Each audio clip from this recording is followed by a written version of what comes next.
The recording is live. All right, welcome everyone to another day of Chemistry 1A. Before we begin, I just want to clarify this one thing that a couple students asked. Today, you've been handed out a new in-class problem set. These in-class problem sets are not collected, right? They're problem sets that we will use for our in-class practice, our professor-guided walkthroughs, and eventually any questions might be assigned as extra credit. So again, these in-class problem sets are not assignments for you to turn in. They effectively just serve you with the purpose of a question bank so that you can practice and study on your own time. All right. Last class on Monday, we covered a new topic, new topic in chemistry, no history or anything, just straight up nomenclature. To understand nomenclature, we had to understand the different types of bonds that can exist, remembering to ourselves that a chemical bond can be described as an attachment between two atoms. There are multiple types of chemical bonds. The two that we will most commonly see in this class are ionic bonds and covalent bonds. The difference between the two is that an ionic bond is between a metal and a non-metal, a direct transfer of electrons, and a covalent bond is between two non-metals that involves the sharing of electrons. We did encounter another type of bonding, a metallic bond. However, we won't be going into much detail in this class. You just need to know that a metallic bond is the bonding seen within a single metal. Understanding the concepts of an ionic bond really comes back to answering the question, why do atoms gain or lose electrons? In other words, if there is a direct transfer of electrons, why would they transfer in the first place? Well, the answer is simple. They want to look like noble gases. Take, for example, here between sodium and chlorine. Sodium is in group 1, so it has one valence electron. It will give up that one valence electron. Chlorine is in group 17. It has 7 valence electrons and only needs 1 to be a full octet. Upon this transfer, we have here a situation where both atoms have satisfied the octet rule as a result of this gaining and losing electrons. The bond between them is a representation, a manifestation of the 2 electrons between them. Covalent bonding is, of course, between two nonmetals and involves slightly different approaches. Instead of a direct transfer, they're being shared. Taking, for example, oxygen. Over here on the left, oxygen is in group 16, which means that each oxygen has 6 valence electrons.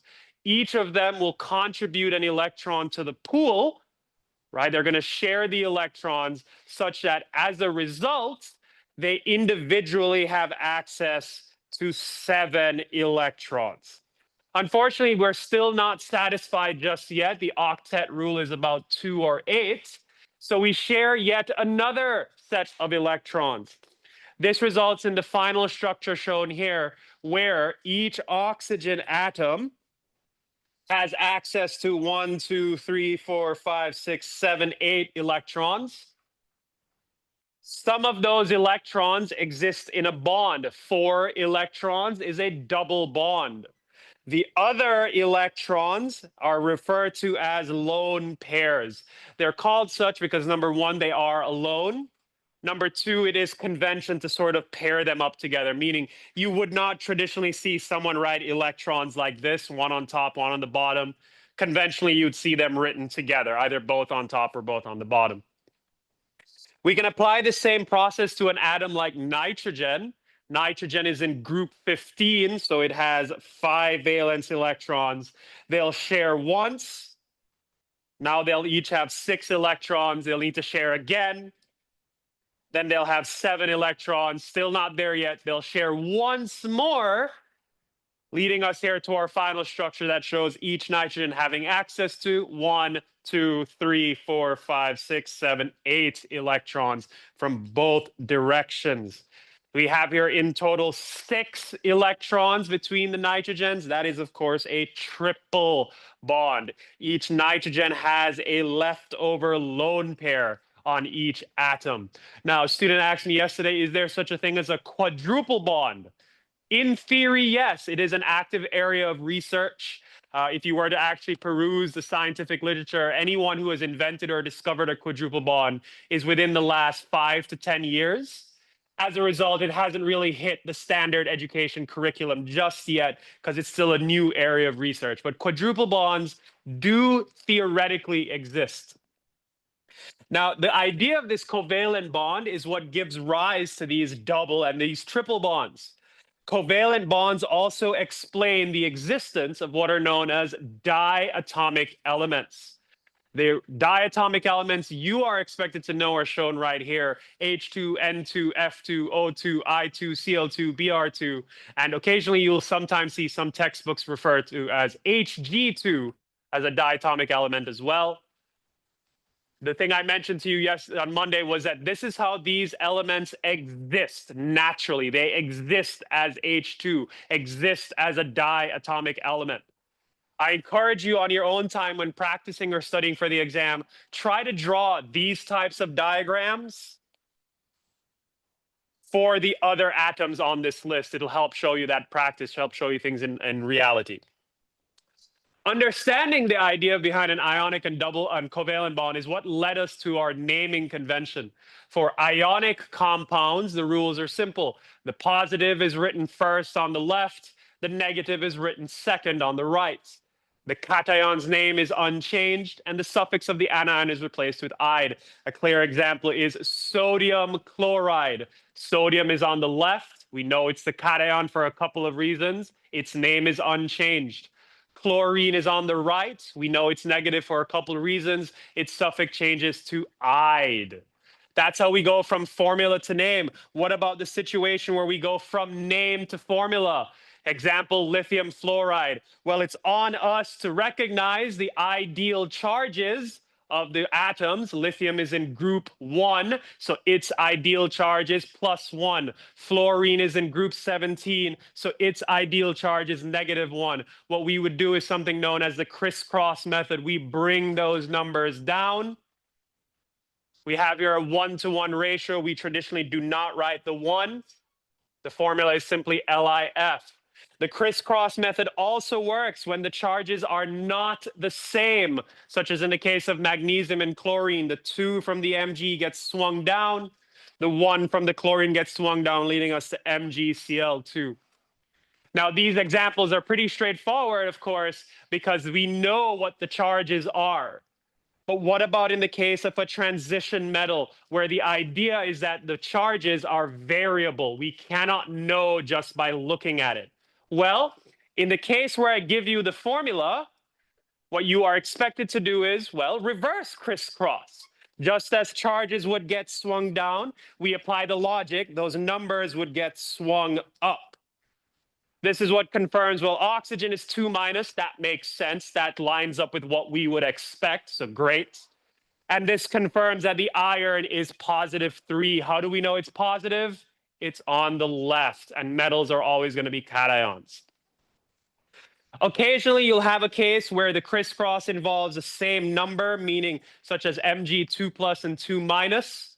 The idea is simple. You still crisscross. You would get 2 to 2. However, for formula, we're looking for the reduced to the lowest whole number ratio, meaning in this case, it would just be MgO.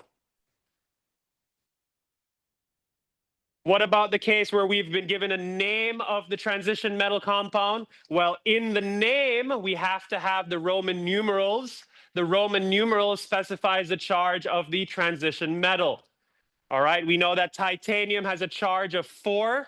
We know it's specifically 4+ because it's on the left. From there, we just do crisscross, leading us to TiCl4.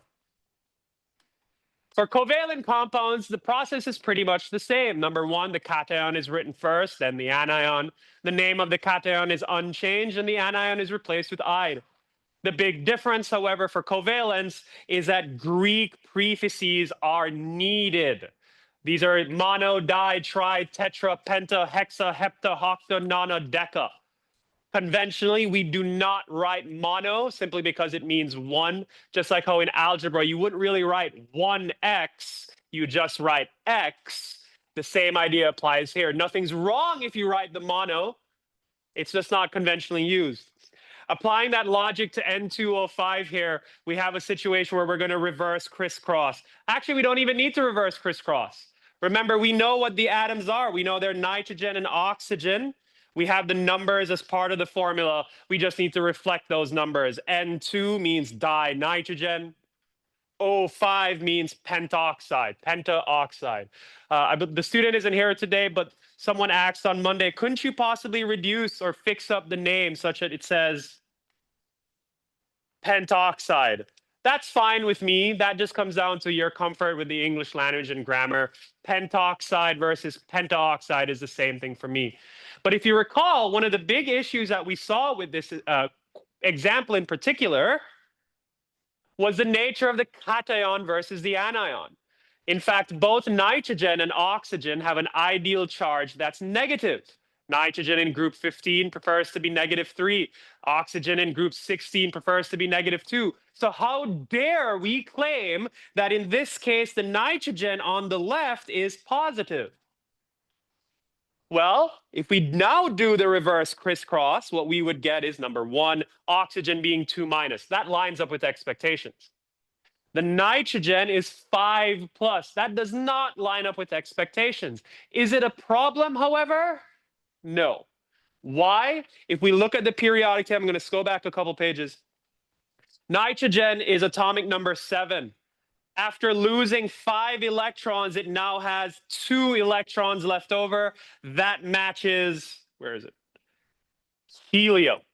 So the 5+ is not the ideal charge, but it is an appropriate charge for the molecule.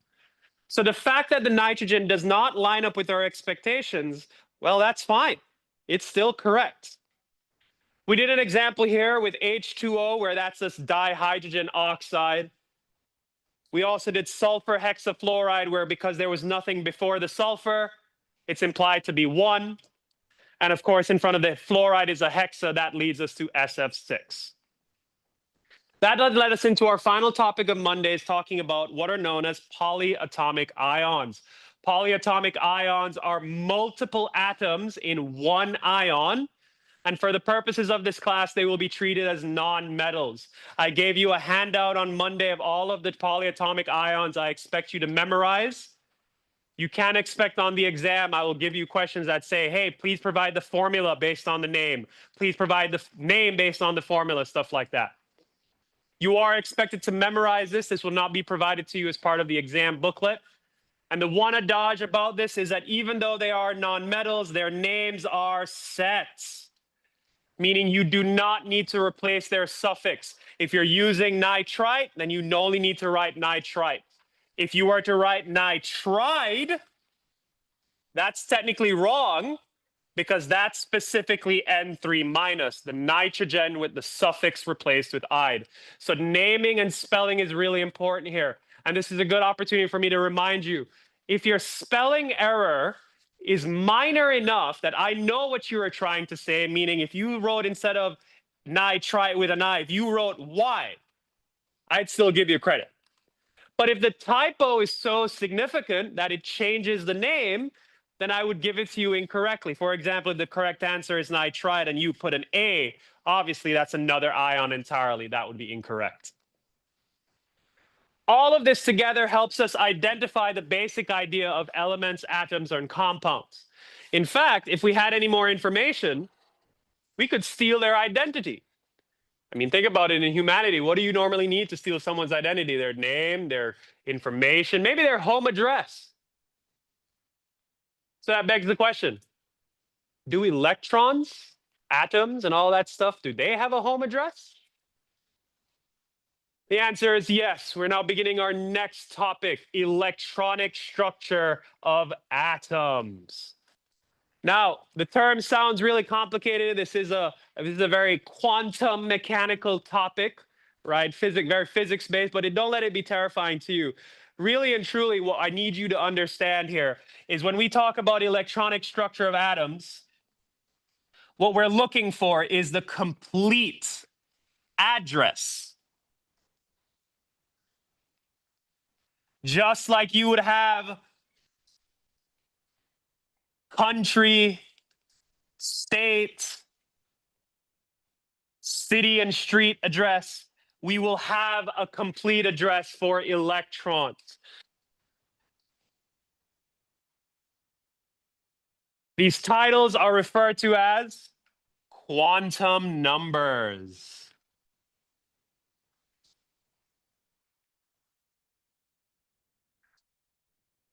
All right, I want you to think about the address of any sort of, building or business or whatever, even your home address.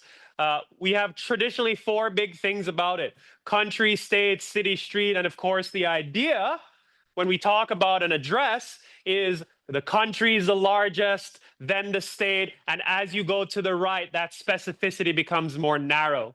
In other words, a whole bunch of people will be in the country, a whole bunch of people will be in a state, a whole bunch of people in a city, but not that many people will be on that specific street, specifically your number. I want you to think about it in the same way. The first quantum number we're looking at is the principal quantum number. The principal quantum number is most analogous to country. It's the largest one. Its symbol is N.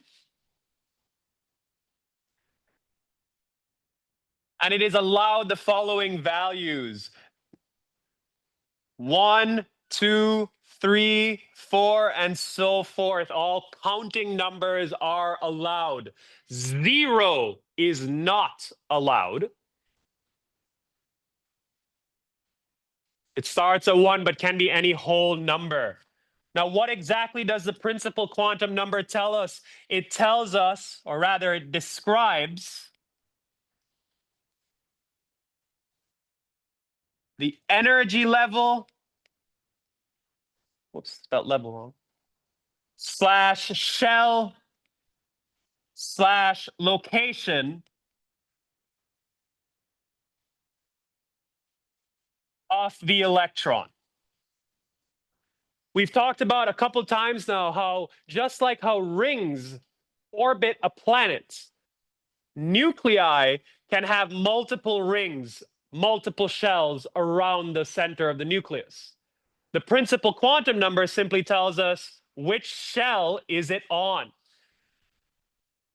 Just as you would orbit around a single center. A larger N implies higher energy, farther away from the nucleus.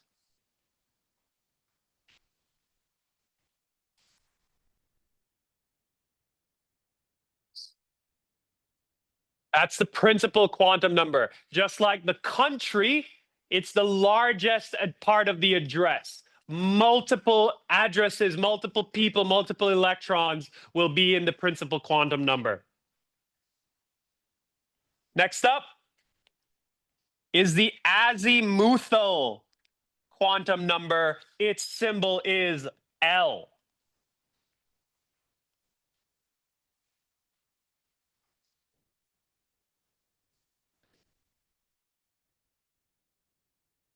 The azimuthal number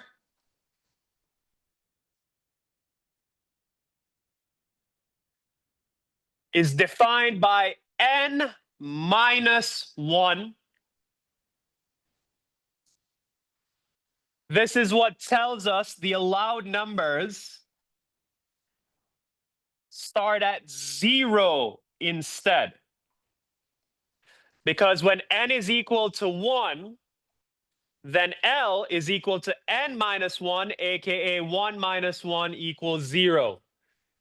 Should be obvious that for this reason, we will never have n equals 0, because 0 minus 1 would be negative 1, and that just doesn't have any physical meaning with what we're talking about.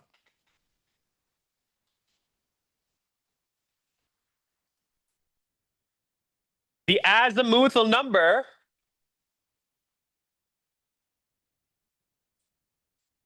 describes the shape of the orbital. There's a new word.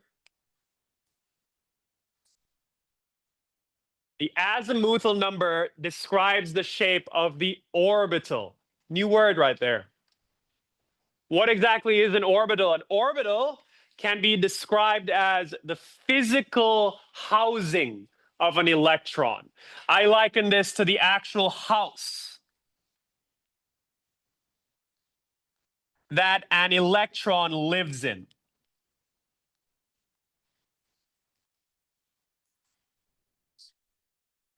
One story, two story, tall but narrow, wide but short. It's just the shape, it's just the shape of the house that the electron lives in. That's what I want you to remember an orbital is. What are the different types? All right, well, let's take a look at them. When L is equal to 0, this is what's known as an s orbital.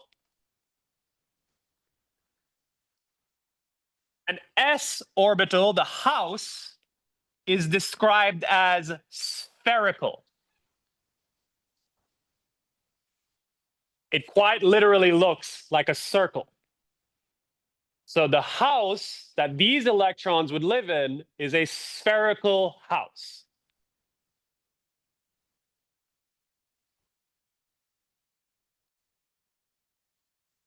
Then we have L equal 1, which are p orbitals.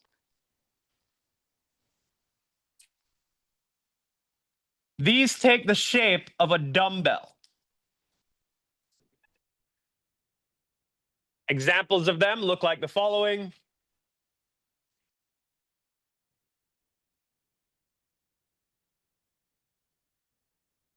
Three dumbbell-shaped orbitals. You can kind of think of them as an infinity symbol or the number 8. Doesn't matter to me. The key difference between the s orbital and the p orbital so far is that there are multiple p orbitals. Why? Just depending on their direction. Obviously, we have a case where it's straight vertical. We have a case where it's straight horizontal. We have a case where it's straight diagonal.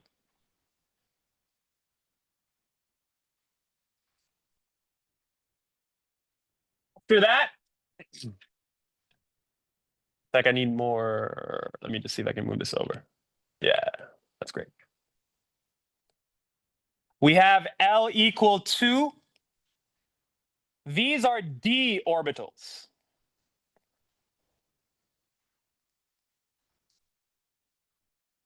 D orbitals are 4-lobed. They kind of look like flowers. I'm going to put a little asterisk right here, right now. You do not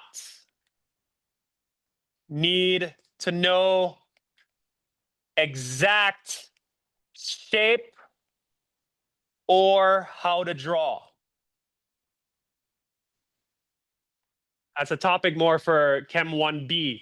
The d orbitals take on many different forms, but they all look something like a flower petal, like so. You might be able to tell that it is comprised of 2 p orbitals, and it is exactly because of that combination. There are many varieties. You can have straight on, such as this. This is in the traditional XY axes. You could also have it in the ZY axes. But that gets start talking about Cartesian coordinates and all that stuff, which is out of scope for Chem 1A. So all you need to know for d orbitals is that they're 4-lobed and that there are 5 d orbitals in total. Just like in the p orbitals, there were 3 in total.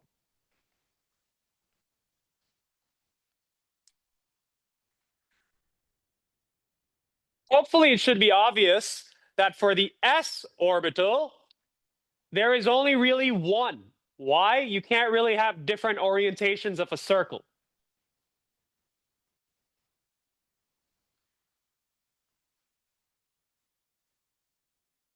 Finally, we have L equal 3. These are known as f orbitals. And for their description, we will simply say complex. You do not need to know anything about their drawings. All you need to know is that there are 7 f orbitals in total. F orbitals are far too complicated for us to even look at. So all you need to know is their existence and that there are 7 f orbitals in total.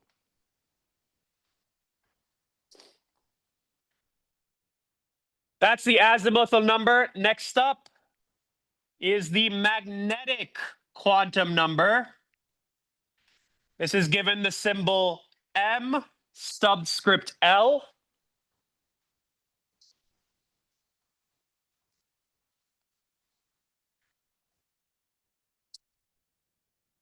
The magnetic quantum number more specifically describes the number and orientation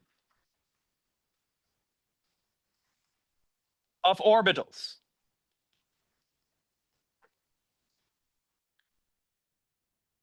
Its allowed values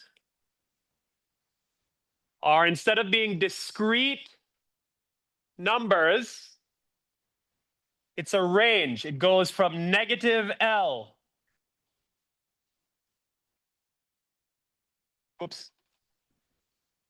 to positive L. Notice they're not discrete numbers. I did not say 1, 2, 3, 4. I said from the negative to the positive. So let's take a look at what that could potentially mean. When n is equal to 1, L is equal to 0. Remember, 1 minus 1. And that means that ML is from negative 0 to positive 0, but that's just 0. This is that s orbital.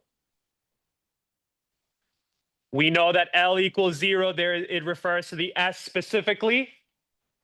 ML equals 0 tells us there is only one number and one orientation. There is just the circle.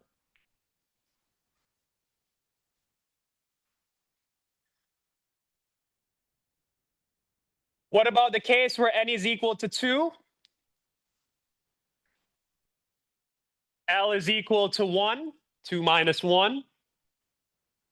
And ML is equal to negative 1 to positive 1. So that's negative 1, 0, and then positive 1. It's a complete range.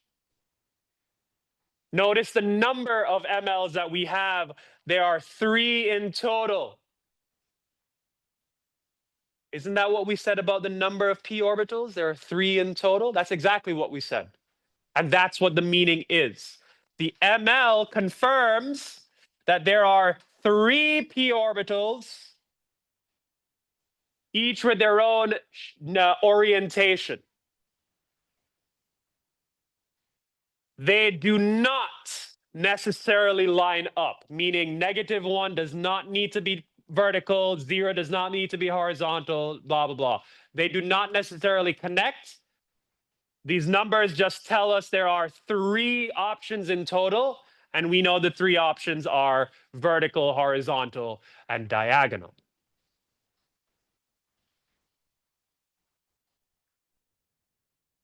After that, of course, we have n equal 3. L is equal to 3 minus 1, aka 2. ML is from negative 2 to positive 2. This is negative 2, negative 1, 0, plus 1, plus 2.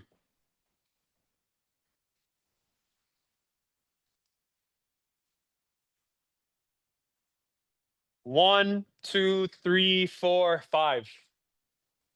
Yes. Do we have to update? Yes.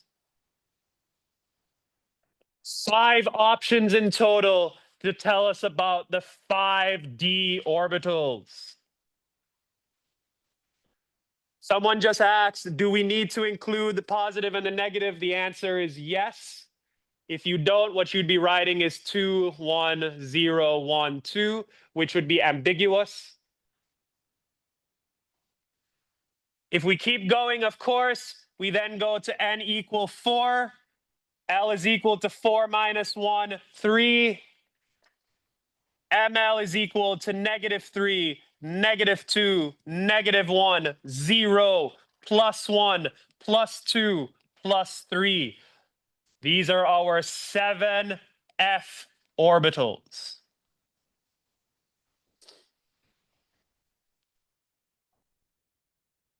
And like I told you already, for the d and the f orbitals, you do not need to know their drawing, nor do you need to know how to draw them. You just need to know that there are 5 d orbitals in total and 7 f orbitals in total.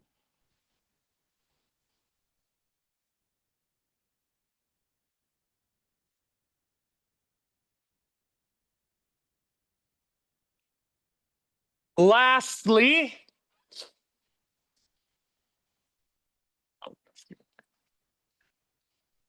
we have the spin quantum number.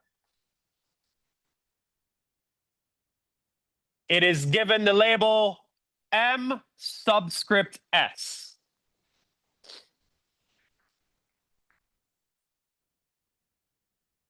The spin number tells us the direction the electron is moving. You see, I described to you orbitals as the house that the electrons live in. The spin quantum number is what tells us an orbital can only hold,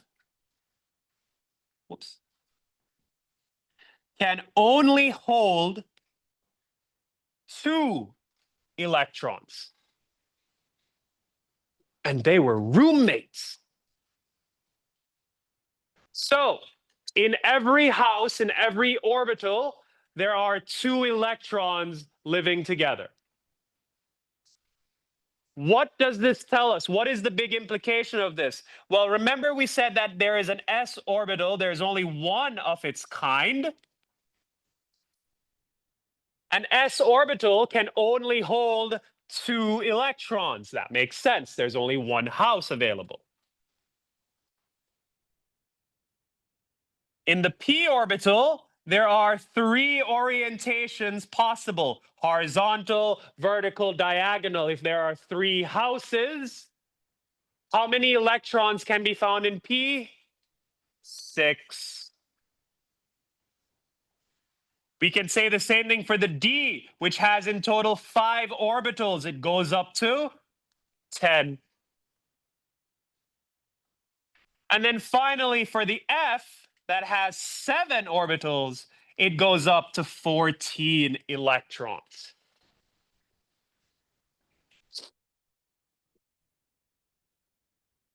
So what does this tell us, or how does it relate to the spin, the direction that the electron is moving? Now, I don't know about you, but I hated my roommates when I was living with them. We did not agree at all. We were different schedules. He was, I'm going to start the shower 20 minutes before I needed to. And I was, I need to get the hell out of here. I need to use the bathroom. My point is, you put 2 electrons together, there's going to be a disagreement. Why is there a disagreement when you put 2 electrons together? They're 2 negatively charged particles. Like charges repel. But guess what? They're stuck in that house. They're stuck living together. So what we do is we use the spin to tell us that in a house where there are 2 electrons, one spins up, the other spins down. Now, this up and down is not literal. We're not saying that if you go into the orbital, one electron's jumping to the moon and the other is digging to China. No. The idea here is just to represent They are similarly charged, so they will be moving in opposite directions. It is simply easy for us to say up and down. The numerical values are plus half and negative half. Conventionally, positive is spinning up and negative is spinning down. But again, the big idea here is to showcase, to illustrate, these are electrons of similar charges. They're both negative. They will be in opposite directions. I think scientists have just chosen half as our number. I don't think there's a physical reason why. Just one is up, one is down. One's positive, one's negative.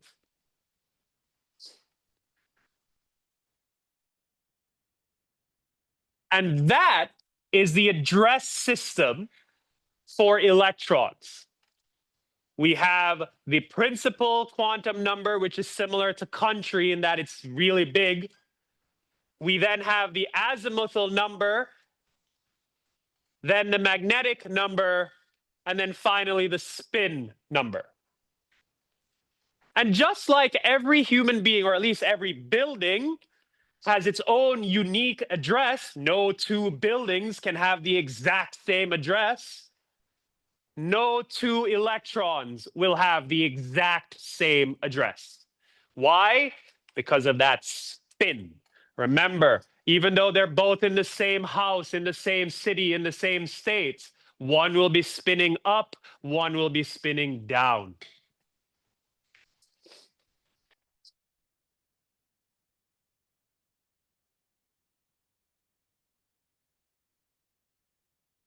Now that we've understand what the address is, what the houses are, let's talk about rules for occupying orbitals.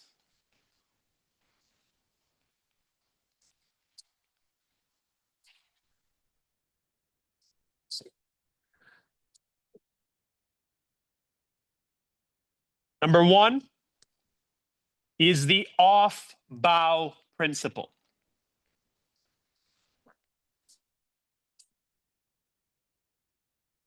The off-bow principle states electrons fill lowest energy orbitals first.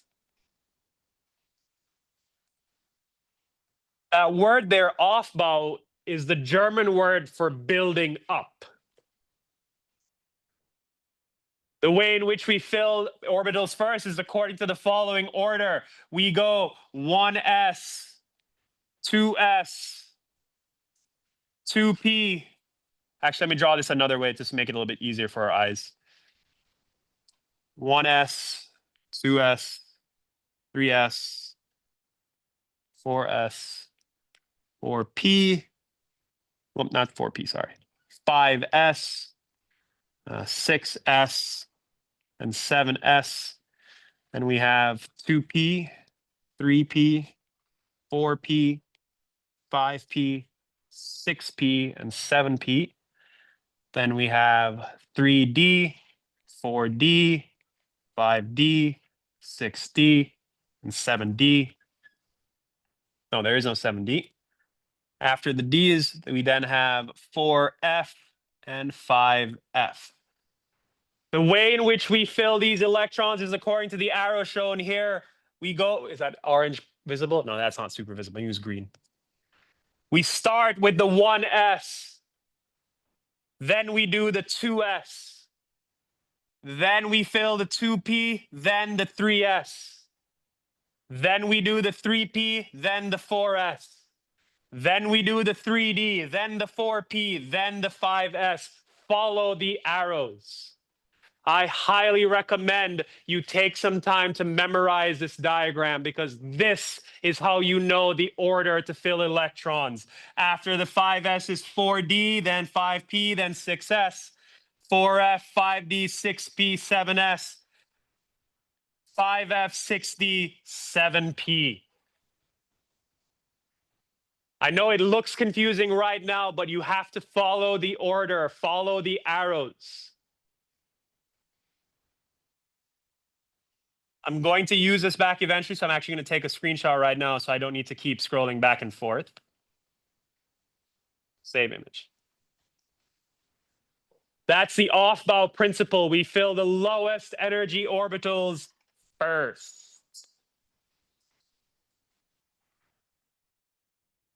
Number 2.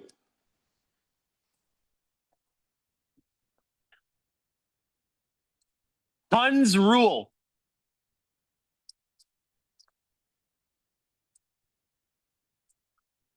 Hund's rule tells us when filling orbitals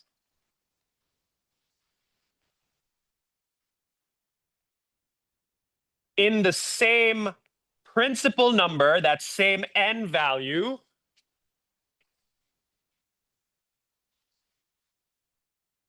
each orbital must be singly occupied before doubling up.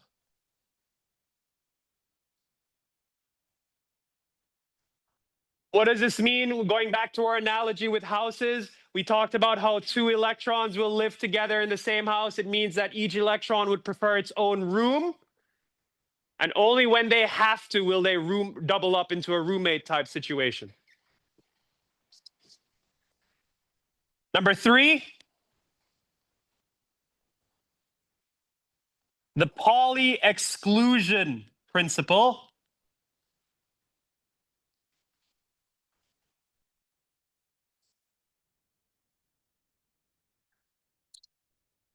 The Pauli exclusion principle is the formal theory that tells us no 2 electrons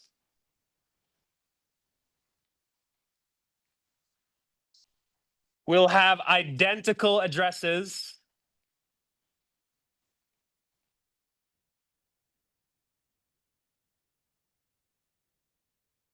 one must spin up,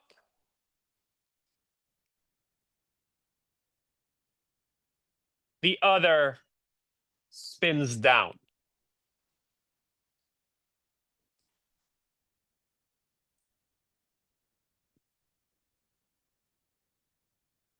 All right.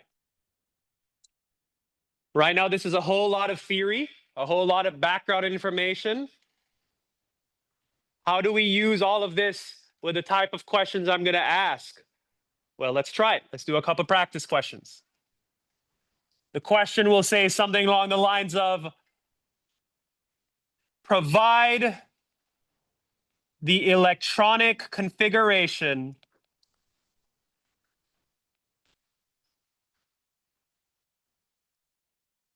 of the following.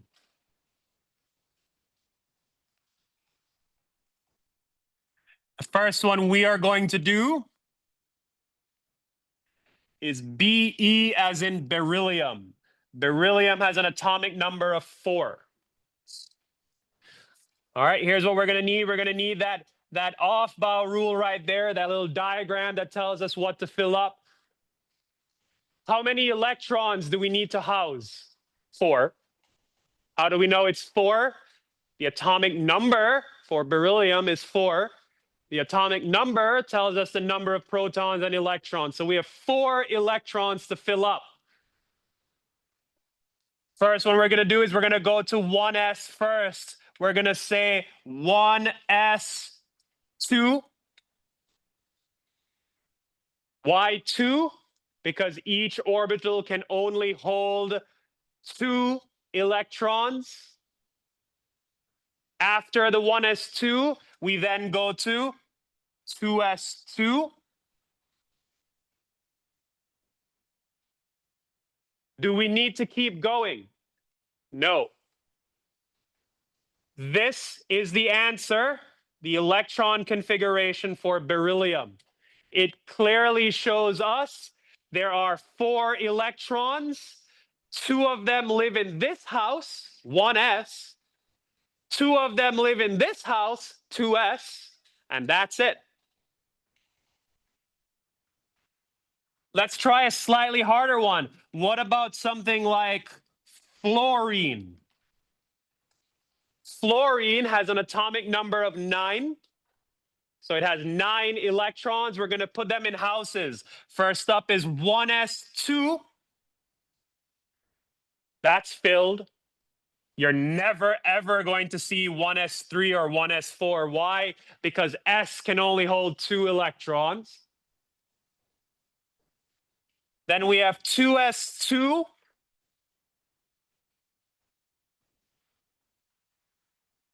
After the 2s, then we go to 2p.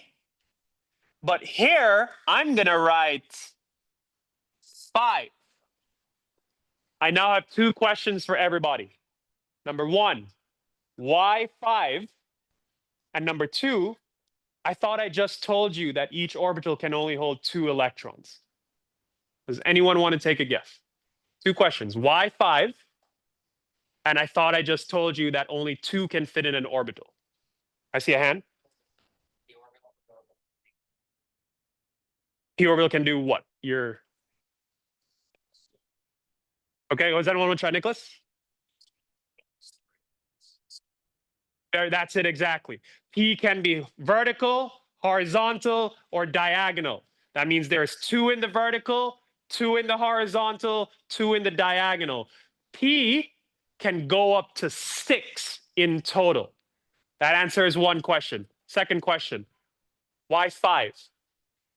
Why not 4? Why not 6? The numbers at the top have to add up. We had 1s2, 2s2, that's 4. How much else do we need to get to 9? 5. That's why we know that it's 2p5.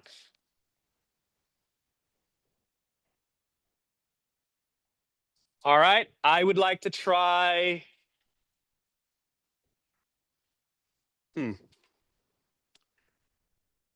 Let's try a transition metal. Let me just pick a transition metal. Let's find one pretty quickly. We'll do 23 vanadium.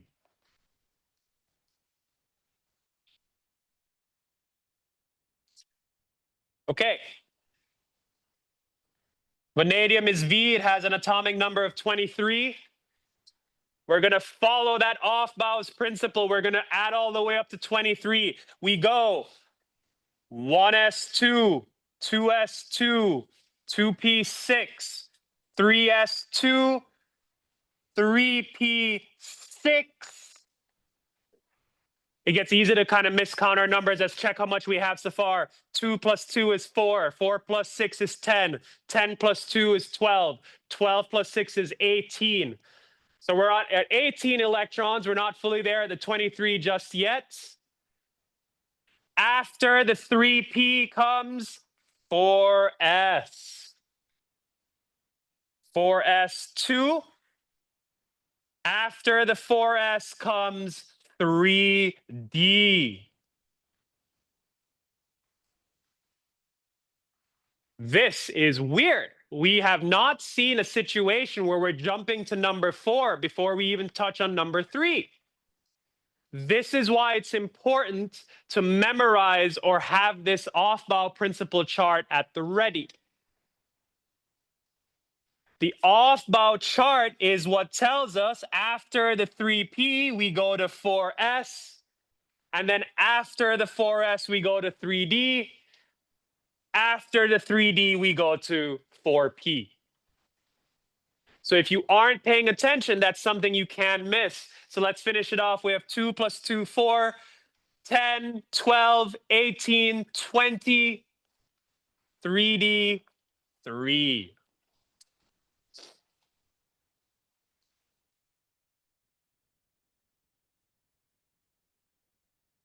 Now, this is for a transition metal. Obviously, you're going to be right. You can go up to potentially 7p, right? So that's a lot of writing if I ask you to make something.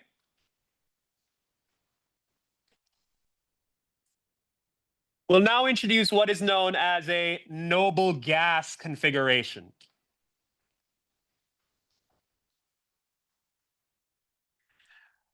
A noble gas configuration abbreviates the inner electrons to noble gases. What does that mean? Well, we know that in vanadium, there are 23 electrons. And if we were to write a paper, it would take a lot of effort every single time to write this out every single time. So what we are allowed to do is abbreviate the configuration to a noble gas. So what we do is we go to the periodic table. We look at vanadium and we say, all right, vanadium, number 23, is pretty darn close to argon, number 18. So what we will do is we will take the first 18 electrons, 2, 4, 10, 12, 18, so this part right here, and we will summarize it and write Ar, as in argon, 4s2, 3d3.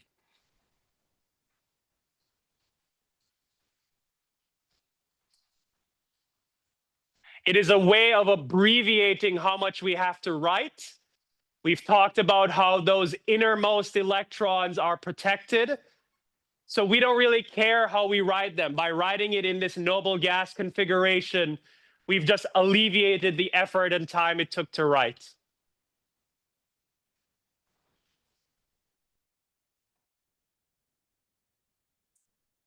Now let's draw some orbital diagrams.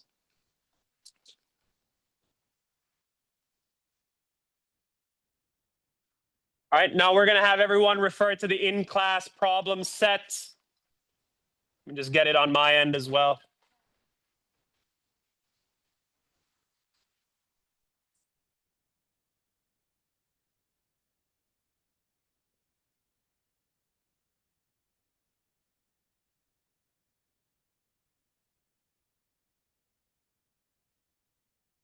Right. Now we're going to do problem 3. We're going to do one question from problem 3. The first one, the one that says Fe.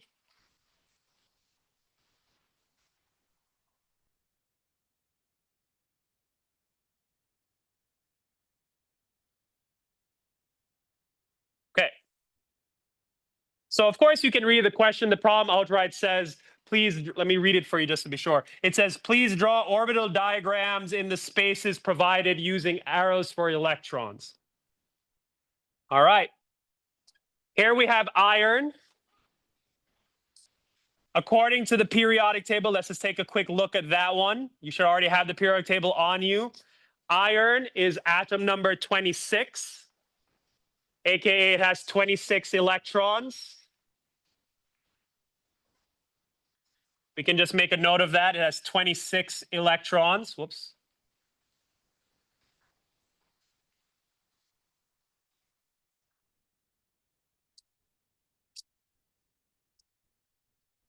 And we're going to need to follow Aufbau's rule as well as all the other principles. We need to fill in 26 electrons. We're going to start at the 1s, 1 up, 1 down. Notice how I've drawn the arrows. I'll zoom in even further. If you want, you can be even more particular. You can explicitly write an up arrow and a down arrow. These are our roommate electrons.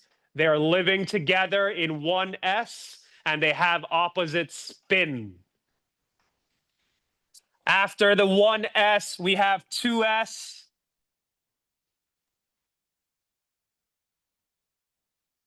Then we have 2p. Now, one of the rules we covered was Hund's rule. Hund's rule states that when dealing with equal orbitals, aka in the same n, everyone would prefer to be singly occupied before doubling up. The analogy I like to use is if you're on a bus, you'd like a whole seat to yourself. It's only when all seats are occupied will you double up. So we will not write 1, 2, 3, 4. We're not going to go like that. What we'll do is 1, 2, 3. Okay, now we have to double up. 4, 5, 6. After that, we then go to 3s, 1 up, 1 down. Then we have 3p. Again, we have equal energy, so we have to go single. 1, 2, 3, 4, 5, 6. Let's count our electrons to make sure everything's okay so far. We have 2, 4, 10, 12, 18. So we have 18 electrons accounted for. We need 8 more for 26. After the 4s is 1, 2. All right, so far we have 20 electrons. We have 6 left. 1, 2, 3, 4, 5. I see your hand. I'll be right there in a second. All 5 are singly occupied. We now double up number 6. What was your question? No, I've seen some students do it this way. Fine with me, as long as it, clearly shows me 1 up, 1 down. That's fine. Yeah. So this is a really good example of Hund's rule in action, because oftentimes you might be thinking, well, Supreet, if I'm filling these in and they're all filled up, how the hell are you going to know as a professor that I singly occupied them first before doubly occupying them? How would I know? The point you answer is I wouldn't. But up here I would. Because if you forgot about Hund's rule and you doubled up everything from the start, 1, 2, 3, 4, 5, 6, this would be wrong.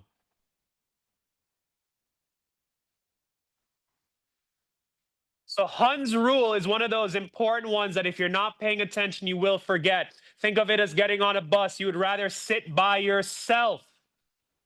Unless you see that all seats are occupied, then you double up.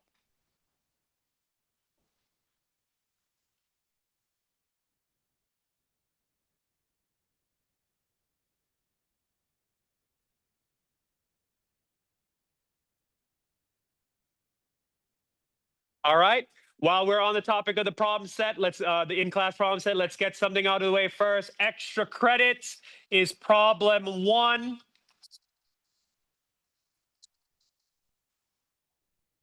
As well as the rest of problem 3. Problem 2 is for your own practice. It says specifically write the electron configuration using the noble gas, so that's its additional practice. But your extra credit for this problem set is problem 1 and problem 3.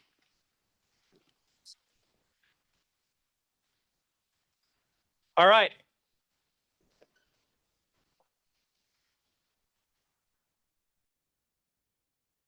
Exceptions.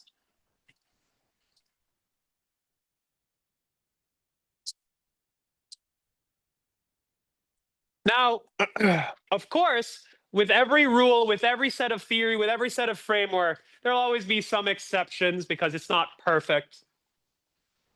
One exception that we commonly see is that transition metals, I've written here TM, transition metal TM,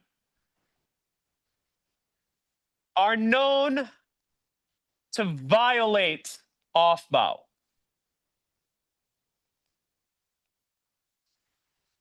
An example of this is chromium. Chromium is atom number 24. We would expect the following configuration: AR 3D4,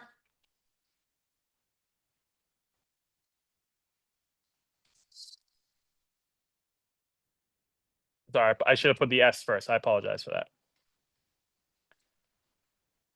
4s2, 3d4. This is what we would traditionally expect. However, what actually happens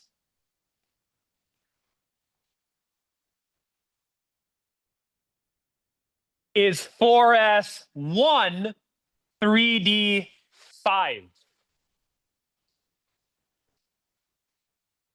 In other words, what actually happens is one electron gets promoted.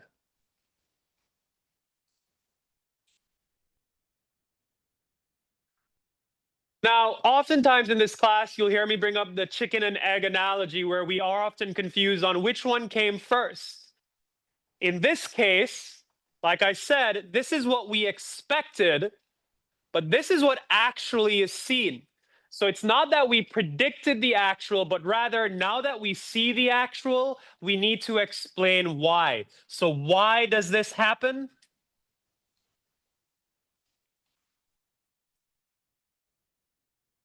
Half-filled D shells are more stable than partially filled. What does this mean? Well, for the d orbital, it has 5 orientations. We know that the most stable would be d10.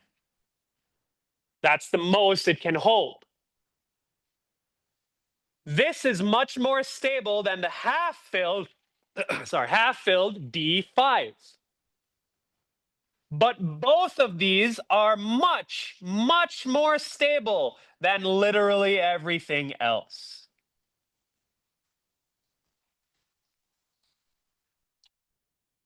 To the point where if a d orbital has the ability to become more stable, it will steal that electron. What's another example of this? Copper. Copper has atomic number 29. If we were to, what we would do our normal routine, if we were to do copper's electron configuration, we would expect it to be AR 4s2 3d9. You have to take a second look whenever you have a d orbital and say, is there a better one available? In this case, yes. One of the electrons from the 4s can jump right up. So what we actually have happening is 4s1 3d10. And the way I like to actually visualize this stuff is actually by use of a smiley. The 4s2 is happy. That's fully filled. That's great. A partially filled is totally unhappy.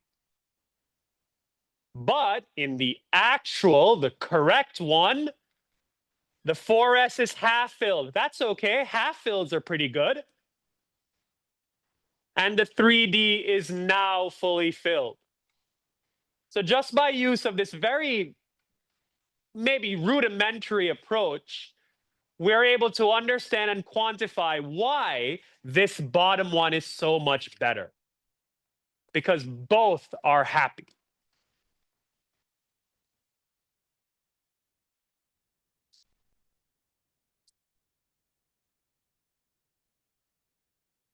Any questions so far? Yes, I have a question right here.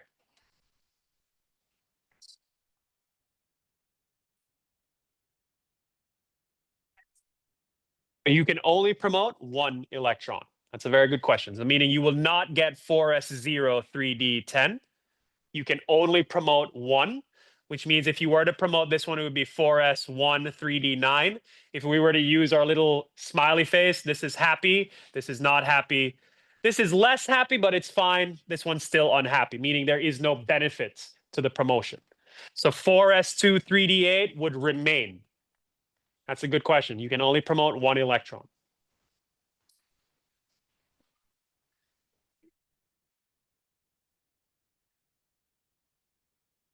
Any other questions? All right. One last thing we'll cover before we try to do some practice questions is electron configuration for ions.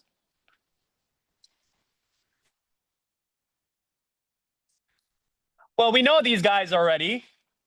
We know that anions gain, and we know that cations lose electrons.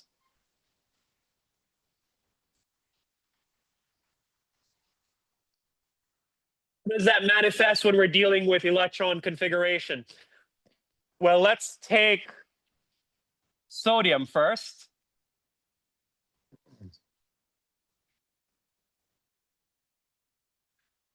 Sodium is number 11. Its electron configuration is 1s2, 2s2, 2p6, 3s1.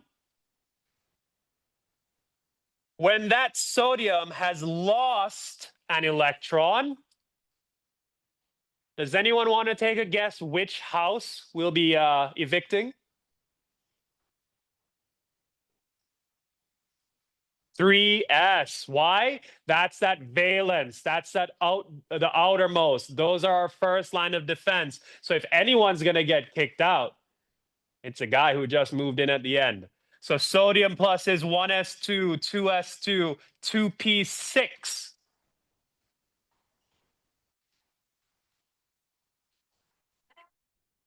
What about in the case of something like chlorine? Chlorine, atomic number 17,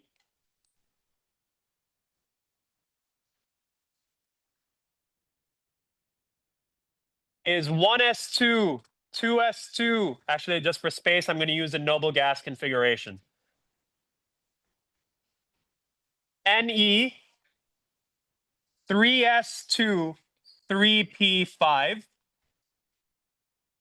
When chlorine gains an electron, which house is it going to move into? Anyone? 3p. There we go. This becomes Ne 3s2 3p6.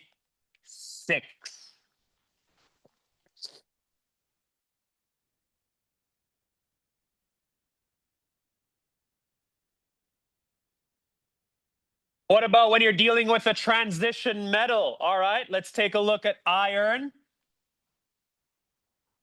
which I believe is 26. Let me just confirm that for myself. Sorry. Sorry for the skipping back and forth. I should have my own periodic table. 26. Yes, I was right. Great.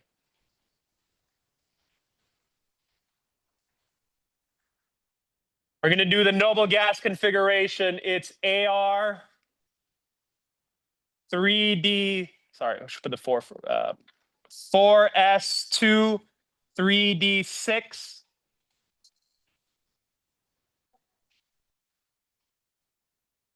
Remember, we talked about how transition metals can have variable charge. So I would have to define it for you. I would say 2 plus. Where is it going to be lost from first? It's actually going to be lost from the 4s. So Fe2 plus becomes 3d6. The big takeaway I want you to understand from this is transition metals lose from S first.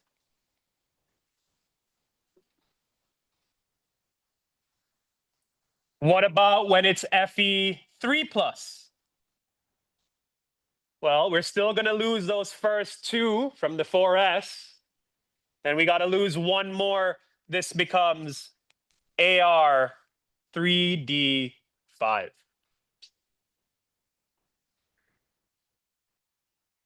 Get your hand in a second. So very critical point here. Transition metals lose from the s orbital first. Even though it's written such that you'd expect the 3D is the last one, transition metals lose from the S first. I saw a hand over here.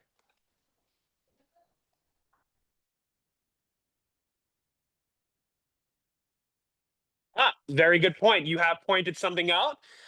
Notice here in the case of chlorine that upon gaining an electron, it has 18 electrons, which actually resembles argon. So this would be a perfectly reasonable answer to write if you had recognized it. By the same code of logic right here, sodium plus has 8 electrons. That's just neon. So if you had recognized that and written the answer, you would still be correct. Okay, we have about 5 minutes left. Let me see if we can do a question together. Let's do a question from problem 2. Let's do.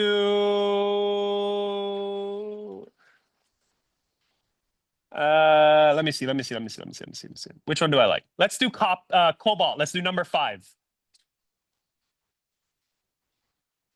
All right. I don't want to have to skip back on the page. Would someone with their periodic table tell me what number is CO, cobalt? 27. Thank you so much. All right. Notice here that it says that it's an ion. I'm specifically telling you that it's 2+. Here is what I recommend. I recommend you write the neutral one first and then erase. What does that look like? All right. Well, this question specifically asking for the noble gas notation. What noble gas is closest to cobalt? It would be 1. So come before the cobalt. Argon. How many electrons does argon have?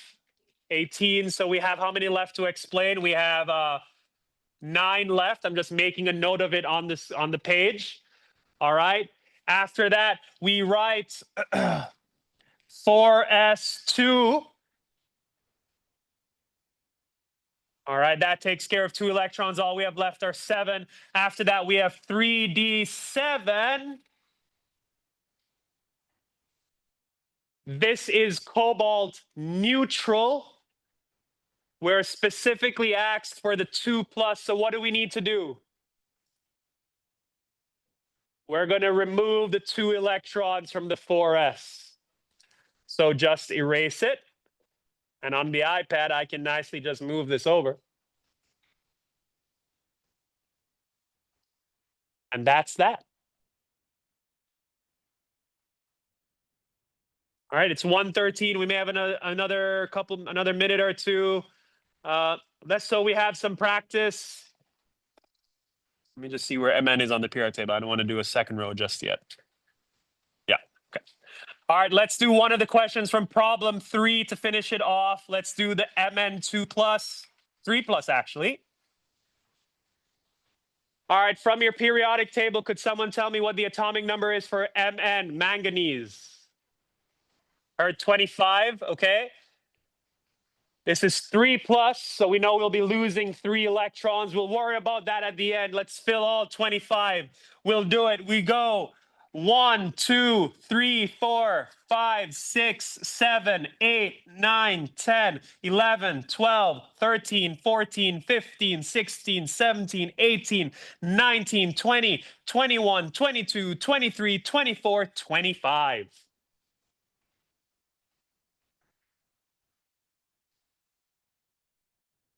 We need to lose 3 electrons.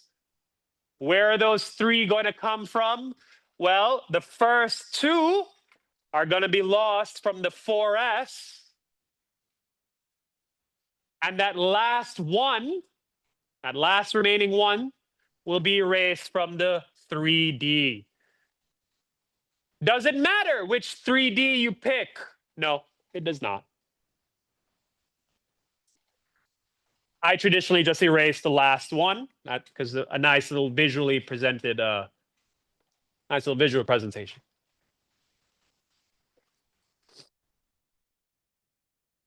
Do we have any questions in the last minute?